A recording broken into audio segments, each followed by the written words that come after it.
de educación estamos teniendo, porque educación no solamente efectivamente en el aula, sino todo el proceso detrás que hay de planificación y de evaluación del proyecto educativo que tú te realizas. Cuando el padre de familia se acerca, está comprando un proyecto educativo, una formación de una persona, de un ser humano, ¿okay? Y lo vemos desde ese punto de vista. En ese sentido también comparto con lo que decía el consejero Paul Neira sobre el tema de la formalización. Es importante que nosotros, por ejemplo, en el nivel socioeconómico que trabajamos, que es CID, igual que Innova, en las regiones principalmente donde estamos presentes, formalizamos a nuestros profesores y están en planilla y tienen todos los beneficios laborales. Felicitamos que el Estado haya aumentado, al contrario, que cada vez les paguen mejor. Y eso va a ser mucho más importante la competencia, la sana competencia, entre comillas competencia. Porque aquí quiero centrarme en el último punto, estamos otra vez entre educación pública y educación privada. ¿Quién da más, quién da menos? Al final estamos formando ciudadanos para un país. Entonces no es un tema de educación privada o educación pública. Ese tufillo que yo digo debería ser borrado en un momento y articular concretamente para un proyecto de ley de la educación, pero pensando en la educación integral en el país. Y en ese sentido creo que nuestra postura es que se revise bien este documento, este proyecto de ley, porque estamos pensando en personas, en un proceso formativo y en un país. Y entonces, en ese sentido, educación pública, educación privada, no sigamos rompiendo brechas, mejor no unamos las brechas. Muchas gracias. Muchas gracias al señor Gustavo Nakamura. Tiene la palabra el presidente de la Asociación Nacional de Promotores de Instituciones Educativas Privadas, el señor José Urbina Pérez. Muy buenos días con todos. En primer lugar, quiero felicitar a la congresista Paloma Noceda por esta iniciativa. Es la primera vez, tengo entendido yo, que a los colegios sede estamos participando en unas mesas de este tipo y creo que nuestro punto de vista es muy importante, ¿no? Nuestra postura referente a los dos proyectos de ley, al 1392 y al 1947, es en contra. A nuestro entender perjudican a todo el sistema educativo. Al referirme a la unidad del sistema educativo, al referirme a la unidad del sistema educativo, a la unidad mínima, me refiero a padres e hijos por un lado, maestros y trabajadores en medio, y los promotores y los administradores al final de la cadena, ¿no? Y yo creo que voy a referirme a ejemplos específicos de cómo se perjudica cada uno de los entes. Por ejemplo, los padres y los hijos se perjudicarían porque si consideramos los meses atípicos de acuerdo a la ley 1392, los colegios, algunos colegios van a adoptar la postura de no cobrar en los meses de julio y diciembre, pero el cobro se realiza por el año lectivo, ¿no es cierto?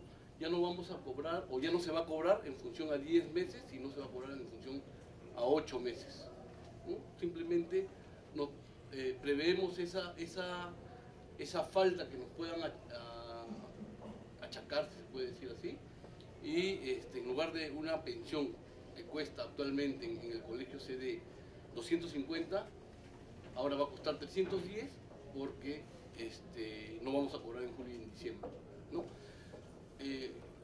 ¿Cómo se perjudican los maestros? Por lo mismo, con los meses atípicos, el sueldo de los maestros del sector privado, sobre todo del CD y bueno, en general, va a ser afectado, porque si bien es cierto, no se da el servicio pedagógico como lo dijo Isela o lo dijo Gustavo o Adriana, los maestros y toda la comunidad sigue trabajando. Seguimos trabajando en evaluaciones, seguimos trabajando en programación de curricular, etcétera, etcétera, ¿no? Y al no recibir un pago o al tener como normado que en estos meses se va a pagar la proporción, se va a ver afectado el sueldo de los maestros. Por ejemplo, las gratificaciones de los maestros del sector privado se ven afectadas, ¿no? ¿Cómo nos afectamos nosotros los promotores? Porque estas dos leyes prácticamente son un insumo a la gran ley que tenemos, que es la Ley de Protección a la Economía Familiar, que es la que es la culpable de que el 50% de nuestros padres no nos paguen la pensión. Nosotros mensualmente tenemos aproximadamente la mitad de nuestros padres que no cumplen con la mensualidad, y si lo llevamos al año, a una mensualidad anual, a una morosidad anual, estamos hablando del 20%. El 20% básicamente de todos nuestros padres no nos paga, se va a otro colegio, ¿no? Gracias a esta ley de protección a la economía familiar. Y si le agregamos que tenemos estos dos proyectos de ley en donde les vamos a decir a los padres que en el mes de junio se les va a cobrar 100 soles y da la coincidencia de que suceden algunas cosas en el gobierno y no se les cobra los 100, se les cobra 110, el papá va a tener un insumo para, en principio, con esa ley no nos paga, con la ley de protección a la economía familiar, pero al final de año va a ir a Indecopi, nos va a poner la denuncia y nos va a iniciar el proceso por no haber cumplido con esas cosas. Ahora, sumado ¿no? Yo tengo acá un reporte de Indecopi, en donde, si nos damos cuenta, solo el 8% de las denuncias o de los reclamos son aceptados en proceso. Quiere decir que el 92% son desechadas y son denuncias para ver si es que, como se dice criollamente, le liga al papá para no pagar la pensión. Y por último quiero mencionar esto, que es lo que nos dijo el premio Nobel este año en el mes de junio. En economía no existe una bola de cristal que nos permita ver el futuro. Si un economista, el premio Nobel de literatura, de economía, perdón, nos dice esto, nosotros como educadores no somos expertos para replanificar una pensión desde el mes de junio o más aún desde 11 años hacia atrás. Y bueno, muchas gracias por la invitación. Gracias al señor José Urbina por su exposición. Tiene la palabra la presidenta del Consorcio de Colegios de la Alianza Cristiana, la señora María Luisa Hoyos Castillo. Muchísimas gracias. Quiero aunarme a los compañeros que nos han antecedido. Es una satisfacción muy grande, congresista Noceda, que podamos participar de esta mesa técnica, ya que estos dos proyectos de ley tienen que ver con carácter económico. Y si tocan el aspecto económico de las instituciones educativas privadas, tenemos que darles a conocer que la morosidad es alrededor de 40-45% que estamos padeciendo todas las instituciones. Por eso es que nos encontramos en desacuerdo con estos proyectos, ambos basados en el 1% del sector privado de la educación. No comprende la mayoría que nos encontramos aquí presentes. Y con respecto a los presupuestos que querramos poder poner en mesa con meses de antelación, nosotros trabajamos con nuestros proveedores, que son editoriales, son las entidades que nos facultan para poder tener alianzas estratégicas, porque el sector privado de la educación no tiene que ver solamente con la economía, sino con la calidad educativa. Entonces, parte de nuestros servicios es proveer a nuestros padres de familia, a nuestros estudiantes, alianzas estratégicas que estén acorde a lo que ofrece el mercado educativo particular. Y ellos nos la otorgan al término del año escolar, al término del año lectivo. Por eso es incongruente decir que podamos tener toda la información en el mes de junio. Sería poco serio para los padres también darles una cifra simplemente por darles, porque hay que cumplir la ley sin tener un basamento. Tenemos que darle, con esta morosidad, con este índice de morosidad, tenemos que darle la prioridad a nuestros trabajadores. Son alrededor de 400.000 trabajadores que están en la educación privada, los maestros. Y el 70% del ingreso es para las planillas. Entonces, al tener tanta morosidad, ¿cómo vamos a poder invertir en nuestras instituciones? ¿Cómo vamos a poder innovar? Si cada vez más se está sesgando la posibilidad de poder acceder a estas pensiones impagas. Queremos también abiertamente sustentar algunas ponencias de la exposición de motivos, ¿no? Donde habla de que ¿Por qué cobrar una cuota de ingreso? ¿Por qué aumentar las pensiones si no hay cambios ni en la infraestructura, ni en el sistema educativo? Y que los profesores son los mismos. Textualmente dice en la exposición de motivos esto. Y jamás, congresista, podemos decir que año a año tenemos los mismos profesores.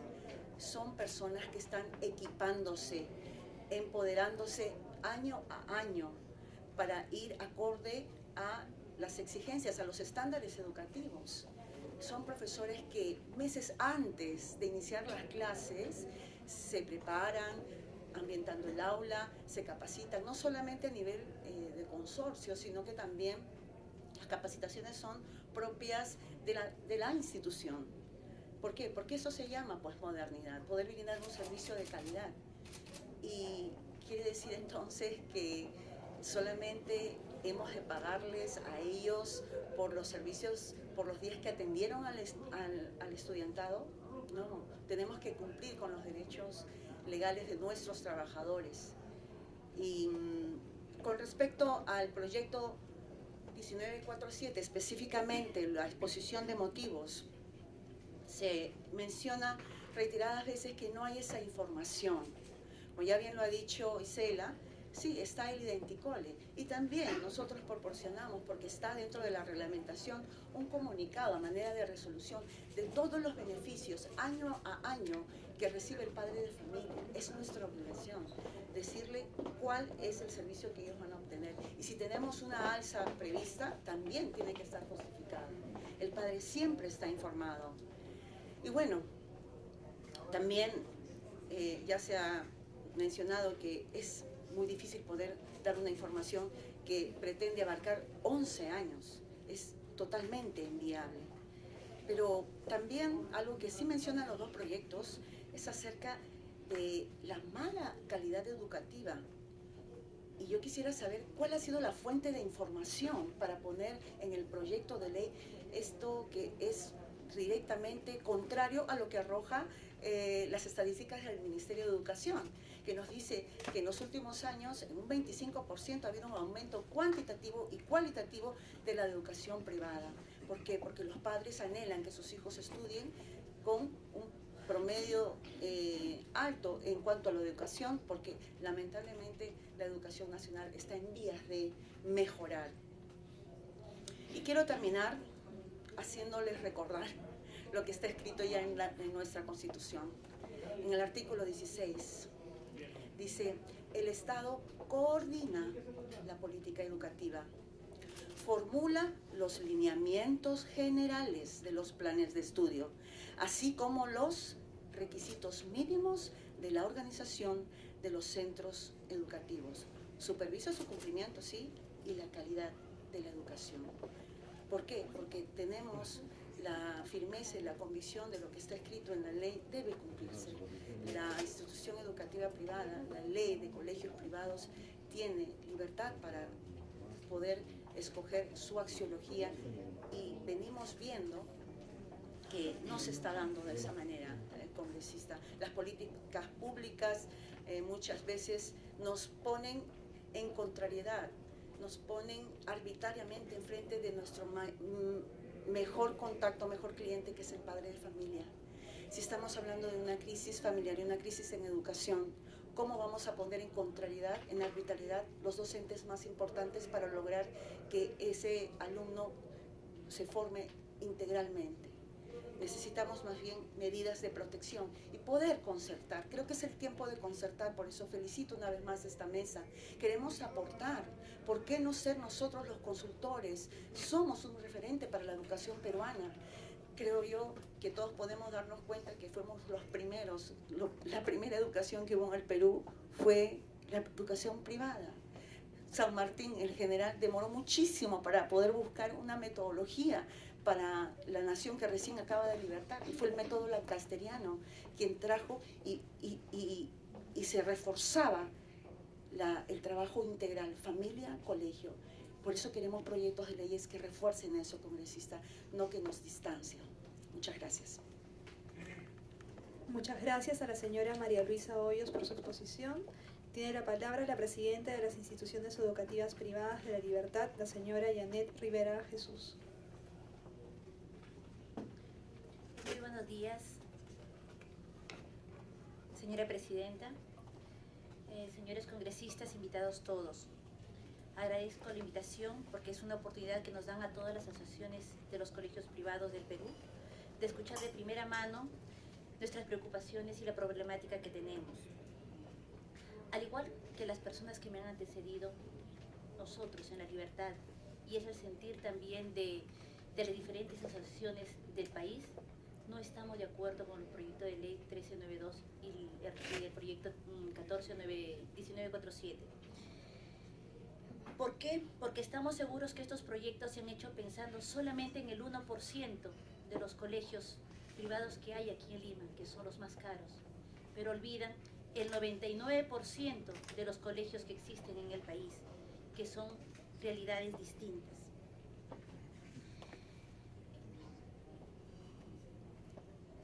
Quiero decirles, y yo comparto al 100% lo que han manifestado mis compañeros, pero quiero decirles que las diferentes normativas que se vienen dando en estos últimos años nos vienen perjudicando grandemente a todos los colegios privados. Las morosidades que tenemos nosotros son de 40-60%. Y como ustedes entenderán, una empresa no puede subsistir con esta morosidad tan grande. No podemos mejorar una calidad educativa, no podemos pagar como nos gustaría pagar a nuestros maestros. Nos sentimos, la verdad, muy desprotegidos.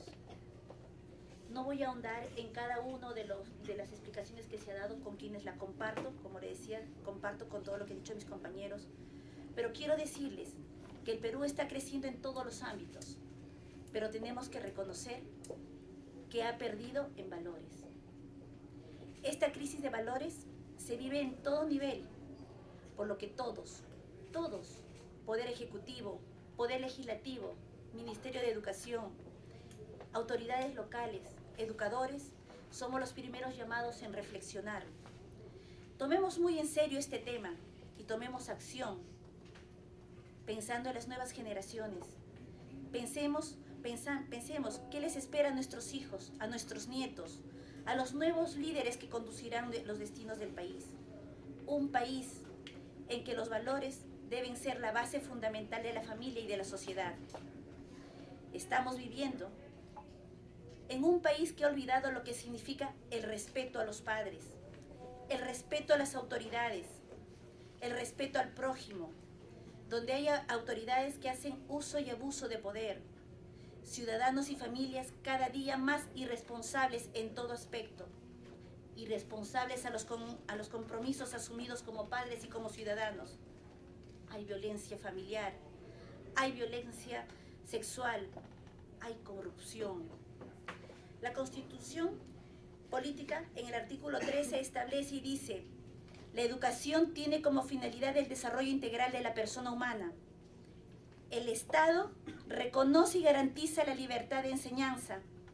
Los padres de familia tienen el deber de educar a sus hijos